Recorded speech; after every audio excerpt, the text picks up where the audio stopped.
Channel सागर भक्तिमाला में आपका स्वागत है। जय श्री कृष्ण। अब हम कार्तिक महात्म्य के आगे की कथा सुनेंगे। राजा पृथु बोले, हे ऋषि श्रेष्ठ नारद जी, आपको प्रणाम है। कृपया अब यह बताने की कृपा कीजिए कि जब भगवान शंकर ने अपने मस्तक के तेज को क्षीर सागर में डाला उस समय क्या हुआ। नारद जी बोले, हे राजन, जब भगवान शंकर ने अपना वह तेज क्षीर सागर में डाल दिया उस समय वह शीघ्र ही बालक होकर सागर के संगम पर बैठकर संसार को भय देने वाला रुदन करने लगा। उसके रुदन से संपूर्ण जगत व्याकुल हो उठा, लोकपाल भी व्याकुल हो गए, चराचर चलायमान हो गया। शंकर सुमन के रुदन से संपूर्ण ब्रह्मांड व्याकुल हो गया। यह देखकर सभी देवता और ऋषि मुनि व्याकुल होकर ब्रह्मा जी की शरण में गए और उन्हें प्रणाम कर उनकी स्तुति करने लगे। उन सभी ने ब्रह्मा जी से कहा, हे पितामह, ये तीन बहुत ही विकट परिस्थिति उत्पन्न हो गई है। हे महायोगिन, इसको नष्ट कीजिए। देवताओं के मुख से इस प्रकार सुनकर ब्रह्मा जी सत्यलोक से उतरकर उस बालक को देखने के लिए सागर तट पर आए। सागर ने ब्रह्मा जी को आता देखकर उन्हें प्रणाम किया और बालक को उठाकर उनकी गोदी में दे दिया। आश्चर्यचकित होते हुए ब्रह्मा जी ने पूछा, हे सागर, यह बालक किसका है? शीघ्रता पूर्वक कहो।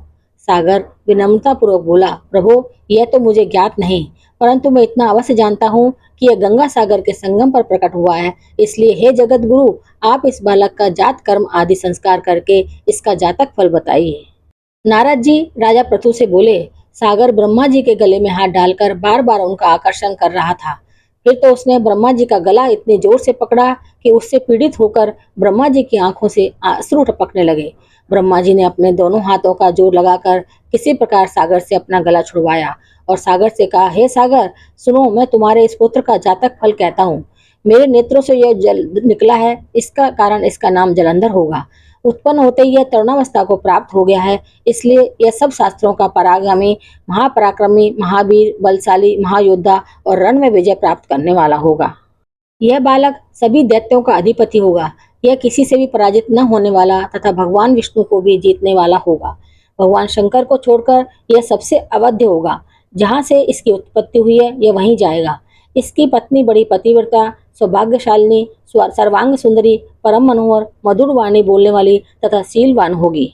सागर ने इस प्रकार कहकर ब्रह्मा जी ने शुक्राचार्य को बुलवाया और उनके हाथों से बालक का राज्याभिषेक कराकर स्वयं अंतर्धान हो गए।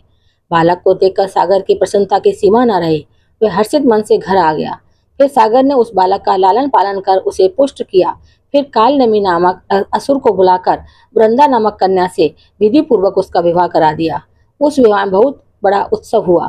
श्री शुक्राचार्य के प्रभाव से पत्नी सहित जलंधर दैत्यों का राजा हो गया।